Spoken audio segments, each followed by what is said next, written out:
But the Confidants in this game have a fatal flaw. Confidants in this game have 20 ranks. That is, if you don't want to, you know, spend the time, you need the money to cover it, right? So that's the problem with the gacha game that I have the most. It's not just predatory for money, it's predatory for times. A video by Yandere Gongeta. This guy, so that's his video. It's called Persona 5 The Phantom X in 2025, The Good and the Bad. Has the game done a good job with post-launch support, or has fallen woefully short? Let's give it a watch. Persona 5 The Phantom X has been officially released for nearly a year now after first going live in April of 2024, and the game has seen many developments since then, as you'd expect. In case you aren't familiar with what this game is, this is a... Sorry, it's very quiet. It's very quiet for me. I'm gonna... gacha game developed in China by Black Wings Game Studio, which is a subsidiary of Perfect World Games. You might know them for Tower of Fantasy, and this game is officially licensed by Atlas. I've been playing this game ever since it launched in Korea, which is the server I play on, and after playing a lot of it, I have a lot to say. It feels like for every good thing this game has going for it, it has something bad to go alongside it. Because truth be told, this game actually... For people who don't know, I'm not sure if this was he's trying to I don't know if this was he's trying to show, but you see the untouchable here?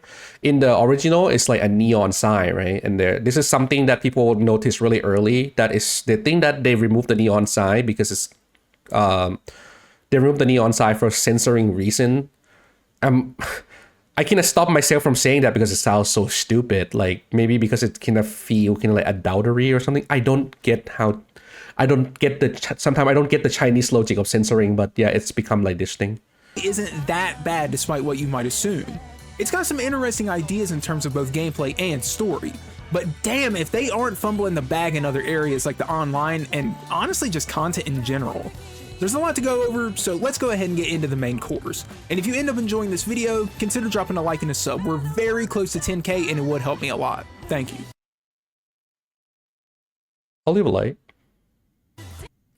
The most important thing about each and every Persona game, in my opinion anyway, is of course the story. And I shit you not guys, the story of Persona 5X is so much better than I ever could have anticipated. This is the crazy part that I keep hearing people telling me, but I never trust anyone when they say the story of something is good. But I do hear this a lot, which is quite surprised for a mobile game. But yeah, when it's come to this kind of stuff, I don't really trust people. I need to play it myself, but that's good to hear at least, I guess. No joke, I think this could be on the same tier as Persona 5 itself if they keep going at the pace they are. As of recording this video, I've more or less finished the third palace, and I could say the character... Wait. Like, he's blasting this freaking Lin song at the back. Like, is this video gonna be okay, or...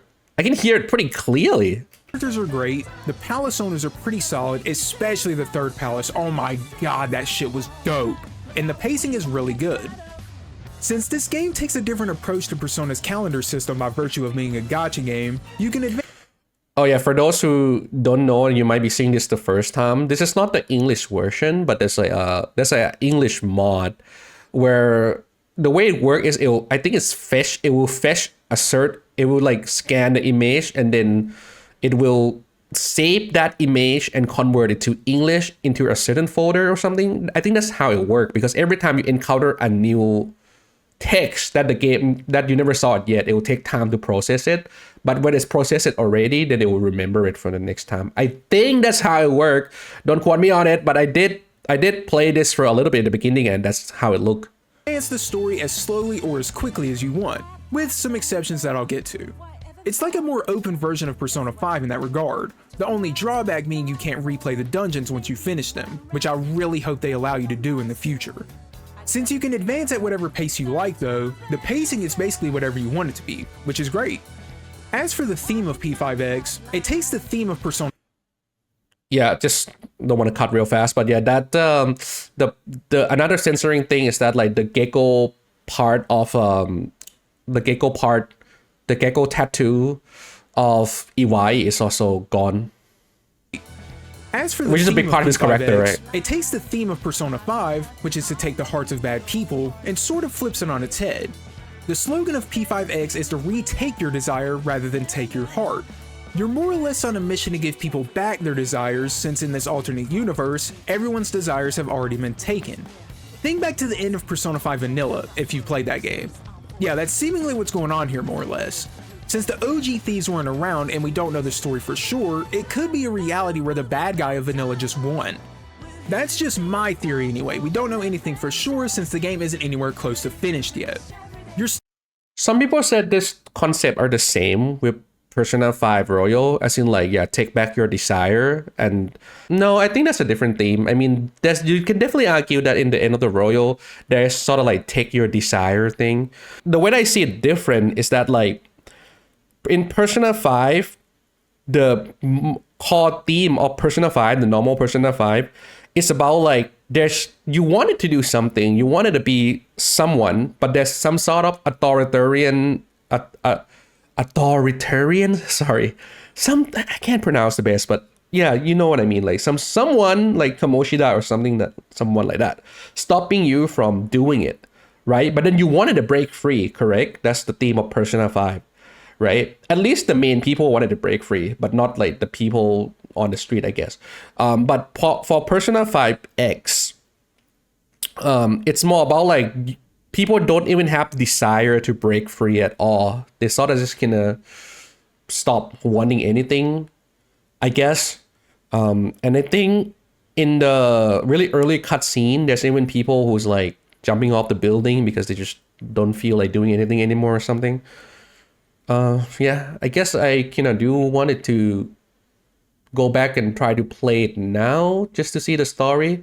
We're just kind of waiting for the English version, but at this point I might just play it anyway just to see. Still doing the same thing to the main bad guys where you take their treasure and reform them, so to speak. So it's not radically different in that regard. There's a lot more I could go over, like how the game begins with Wonder killing Joker in Sai's palace, but that's a bit out of the scope for this general checking back in video. People are really angry about this scene, saying that like, oh, they really make the new character super overpowered and then they get pissed off because Joker is being defeated. I don't know how this was actually play out. Someone commented that like, if you actually play the game, this did not really happen. It's just a dream. So if that's true, that would be really funny for the people who get super butthurt, because technically you get butthurt for no reason. But to be honest, even if Joker get defeated, I mean, I can't control how you're feeling, and I don't want to tell you how you're feeling, but yeah, to me, it's whatever. But yeah, I can understand if you get butthurt. If you'd like to see me go more in depth on the main storyline though, definitely let me know. I'd be more than happy to do so. I'm sure people would love to hear you talk about that. Who is the protagonist, Rupert. This scene of a character jumping into a multiverse, metaverse, it's a very good tribute to the original Persona 5. I don't know if you remember, there's this scene where Joker was in a city, like pretty much one of the first early anime cutscene. Joker was in the city and everybody stopped moving, right? It's like, this is like a tribute to that, because in this entire opening, just like a tribute to that scene, because everybody stopped. They sort of kind of like don't want to do anything. They don't have a power to actually like break free, right? So here's the difference. I think in the original, it's more like they don't have the power to break free. Yeah. Okay. It just come to me now, and that's a good way to describe it. In the original, it's more like they don't have the power to break free. But then in this one, they don't have desire to break free. So it's a little bit different, but it's kind of roughly the same. And then, yeah, in the original as well, Joker is the only one that is moving, and then you see like a scene frame. In this one, the main character is the only one that moving. Even his friends, they're in color, but they're not moving until he moved past them. It's pretty cool. A little bit of symbolism. I do wanted to talk about it, but I don't think there's too much to talk about. Unless I try really hard, but then yeah, I don't know. But there's some interesting stuff in the opening. There's our Wonder, who is the protagonist, Rupert, who is basically Morgana but an owl and also not. Do you call it Roofer? Is it Roofy? Roofer? I thought his name is Luffy. I don't know. Wonder, who is the protagonist, Rupert, who is basically Morgana but an owl and also not as annoying, Arai Motoha, an upbeat gal who is talented at baseball and acts very silly, Shun Kano, a delinquent who happens to be a masterful cook that helps at a ramen shop, and Riko Tanamura, the student council president who comes off as cold and distant and struggles to show her emotions. I truly think if these characters were in any modern Persona game, they would fit right in, which is a testament to how well written they are. Arai in particular is by far... It's funny because, again, it's depend on the person, but it's funny. He played, right? He said he played since the start, and he actually said that, like, oh, it will fit in perfectly, which actually makes sense. At least it make more sense from coming from someone who actually played the games. But then you already have a lot of people who never played the game that already said stuff like, I wish this is not in the same universe. They totally ruin it. Like, but you never play it. How would you know? You know? But then they could play it and they don't like it. So I don't really have a problem with the conclusion, but I have a problem with, like, you didn't really do the work to actually find out if, you know, if everything in between add up to your conclusion of it's gonna ruin the main the original story, right? But you already reached your conclusion about doing the work. Are my favorite character personally, but in terms of writing, I'd actually have to give it to Shun. Shun's character arc throughout the second palace rivals almost every Phantom Thief. I was on the edge of my seat during the climaxes of every arc, and it was a very welcome surprise because I really wasn't expecting much since the normal writers like Hashino weren't involved, but they did a very good job. Did he just say Hashino? I really wasn't expecting much since the normal writers like Hashino weren't involved, but how much does Hashino even write a story? I know for a fact though that Hashino doesn't write anything for Persona 5 Royal. So, like, he didn't write Marugi, which most people consider to be pretty much the best villain. See, writer Shinji Yamamoto, Yuji Shito Tanaka. Hashino is director, but that doesn't mean that he doesn't write at all. But it means that that's not his main job. Because I think, for example, like another popular one, shit, I don't want to talk on my ass, but so, okay, I'm just gonna shake, okay? Actually, I love talking on my ass. But since I'm on this already, but since I'm on, yeah, we just check. Like, I think, for example, like Metal Gear, like, isn't written by Kojima. Designer, Kojima, writer. Okay, yeah. Well, I mean, he write a story planning, but yeah, like, he didn't write the entire thing. But I couldn't think of a word, but it's something to do with, like, the actual. So he just kind of, like, planned the overall theme kind of thing, and then other people was writing the actual story. Oh, he had, like, a key main point. So, but then for Hashino, that he doesn't even credit it for writing at all. But that doesn't mean that he's not, because sometimes they don't do that, right? Sometimes they don't do that. Sometimes they did think of the story, but they don't credit them for it because the director sort of just nearly everything. But yeah, so even the director, Hashino, is not even directing Persona 5 Royal, and I think, yeah, I think he didn't do. Yeah, I don't think he do anything at all in Royal, to be honest. He just chill. He probably already be working on Metafall, I'm not sure, or something else, but yeah. They did a very good job. I hope they don't fumble the bag later on. In my initial video about this game, back around the time this game came out, we only had the first palace, and I still thought the story was pretty good even then. But all the palaces that have followed have continued to get better and better. It's kind of like the direct opposite of Persona 5 itself, where, in my opinion, the best dungeon in that game was the first one. He's probably not going to top why. But that would, because I don't entirely disagree in terms of PO emotion. There's something super insane. I mean, I could explain it if I think about it really hard, but generally the feeling of running through the first palace and then, like, how the story beat adds up, like, you're going through this palace, you're learning all this hidden clue, and then you're learning more things about Kamoshida, and at the end you go to defeat him. And then, you know, some area introduces, oh, you can't reach that top area, introduce you to the grapple hook that is the royal version. But, like, that entire feeling just feel really, really good, where everything just come together, compared to the later one where, like, I guess I don't know which one he was talking about. Might talk about Marugi, but even just like the Yadabov, the metaverse lower floor is just going down, and then there's some block add up to each other or something, which is kind of boring. But I wonder if he will explain why he feel this way. I don't have much more to say about the main storyline because there isn't Never anything mind. majorly flawed about it from what It's I've not seen the video and about what I that. can remember. I really enjoy the direction it's going in, and I think once it gets localized, people are going to enjoy it a lot. Hope so. The second most important part of Persona, and probably the most important part for every game ever made really, is the gameplay. So how does this game shape up in comparison to the rest of the series? Well, like I said in my initial video, I think this game on paper has the greatest turn-based combat the series has ever seen. Greatest? There are so many unique team compositions you can make, characters that fulfill many different set roles, different navigators, all that. But there's a catch. This is a gacha game, and you all know what that means. I don't really quite get why he said it that way, but I think I'm just being picky here. But when you said that, like, this is the best turn-based thing. What did he say? Sorry, I don't want to misquote. The series. Like I said in my initial video, I think this game on paper has the greatest turn-based combat the series has ever seen. There are so many unique teams.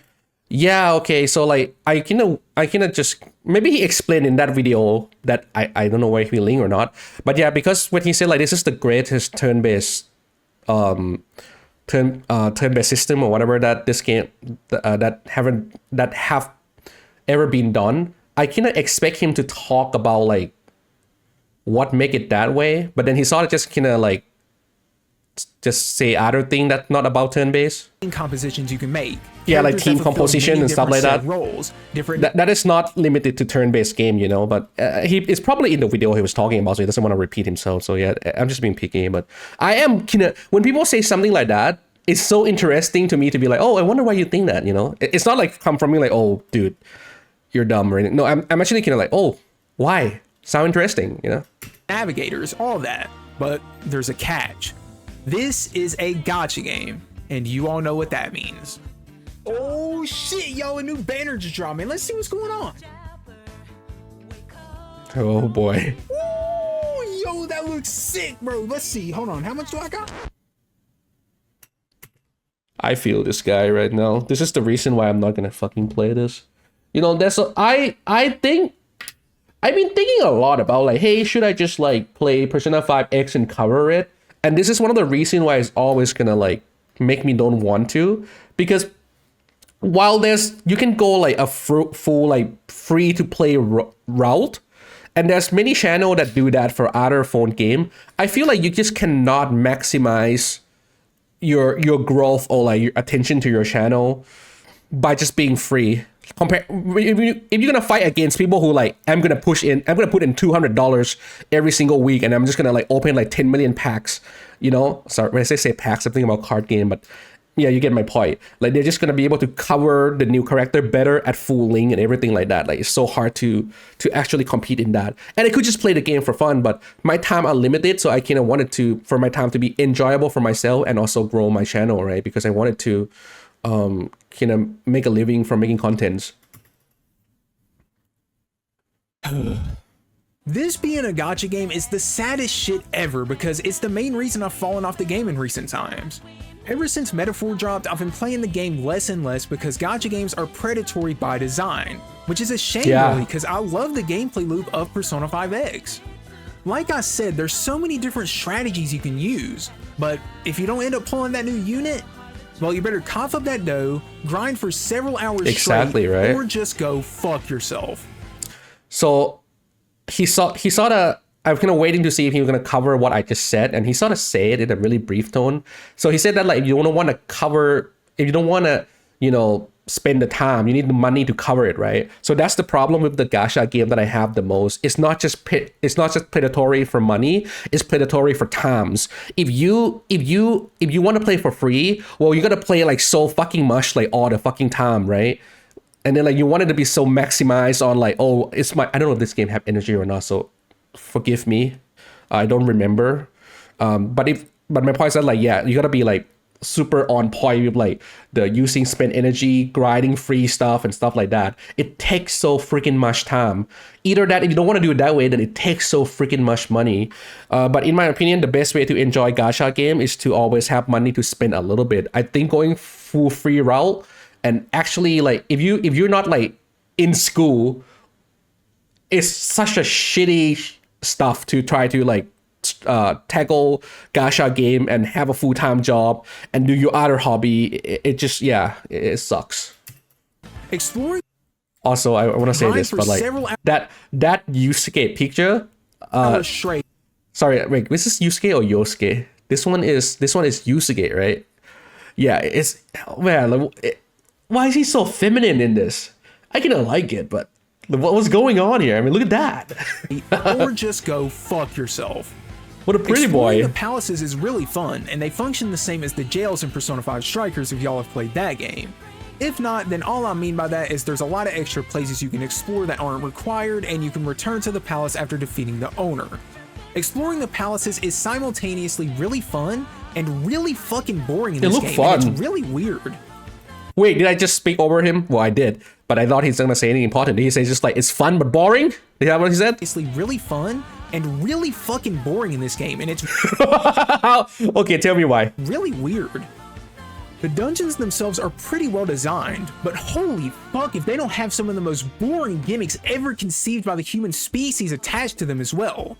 The first Oh yeah, usually I mean, I don't expect too much from a gacha game when they make this kind of mini game. They usually do like I used to kind of work on a gacha game myself. Not popular one. My company is trying to do gacha game for the first time, and then yeah, we put the most boring mini game shit ever, like the most basic shit ever, and we try to, how to say it, like disguise them with different cool art like this to make it look interesting, but the actual game itself boring as shit, so it doesn't matter. But then like you're forced to kind of think of all this random boring ass mini game because you need to keep updating the game or people get bored or think that your game is dead. For example, in the second palace, they have this camera gimmick where you have to constantly fiddle with them to open a gate or something like that. And sure, it goes with the story of the palace owner, but did y'all have to use it over and over again? Yeah, it doesn't matter. Like a total chore. But again, it's not all bad. The dungeons have a lot of verticality and unique design choices. Is this the speed he's walking, bro? And functionally distinct from the palaces and dungeons in any other Persona game, so they did a good job in that regard. They even made mementos better in this game, believe it or not. It's still kind of tedious, but it acts more like a standard dungeon now rather than a randomly generated labyrinth that, quite frankly, feels like a waste of time. Speaking of waste of time, since this is a gacha game, there's obviously got to be roadblocks that slow down your progress just for the sake of doing it. I wasn't joking when I said every good thing this game has going for it has something bad right alongside it. So randomly throughout the story or whatever, there will be a level requirement you need to fulfill to progress. And leveling up in this game is a long and arduous process. The only real way to level up is by doing your dailies. Beyond that, I mean, you're not spoiled for choice, let's just put it that way. I was watching my friend play, and at one point in the dungeons, you need to be like level 47 to defeat the main bosses. And after playing more than literally anyone I know and doing almost everything I can think of, he was only about level 38. There's just so many deliberate choices to make you feel more compelled to log in and do those dailies, which I just can't get down with, man. It's too... Yeah, see, just what I said. Like, it's not just predatory for money, it's predatory for times. Predatory of a game design for me to give a pass on. Something I will give this game flying praise for, though, is adding Online Tycoon. Yes, Online Tycoon. You know that card game from Persona 5 Royal? Yeah, play with real player. This is the most goated addition to the game's history, no joke, and it could add damn near limitless replay value if you like that minigame. It's kinda like the triple triad of Persona if y'all are familiar with Final Fantasy, and the best part is you don't need to interact with the gacha mechanics to enjoy this one, so a massive W for me on this one. Keep things like this coming.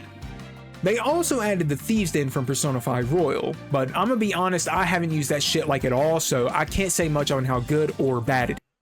It makes no sense why he would share the same Thief Den with Joker. Unless I'm wrong, it shouldn't be the same Thief Den as Joker. Well, at least in the story, in the lore wise. The Thief Den is called a Thief Den, sure, in English version. But you guys know what it's called in the Japanese version? It's called My Palace. So it means it's actually Joker Palace. So he shouldn't have the same one as him, but I guess it doesn't matter. Or maybe it's actually not the same one as him, just looks similar. Is. Again, above all else, the gacha component is going to be a blight on your enjoyment well, it's his with different decoration. If you get lucky, then yippee-ki-yay, you're good to go. But if you don't get lucky, then you'll either have to accept getting shafted or just say, fuck this game. Either option is valid. This game does still have Confidants, which goes alongside that reworked calendar system I mentioned before. What is this pimp-ass you get costume? 5 free time slots, if you will, per day that you can replenish through other means that you can spend doing whatever you want. You can spend it with Confidants, raise your social stats, and the standard persona jazz you're probably accustomed to by this point. But the Confidants in this game have a fatal flaw. Confidants in this game have 20 ranks, but this doesn't mean you have... That is autism. I'm so sorry. 20 rank? There's no reason for that except just to like freaking like cock block you. It's just like guarding you from maxing it. Cause I already don't like the fact that original Persona have 10 rank. Like 10 rank. I always feel like it's too much. There's a few character in Persona series like Aginari or someone like that. I can't even name that many of them that I feel like the 10 rank is worth listening to. Majority of the rank are just like fuelers. Like they were just there just for you to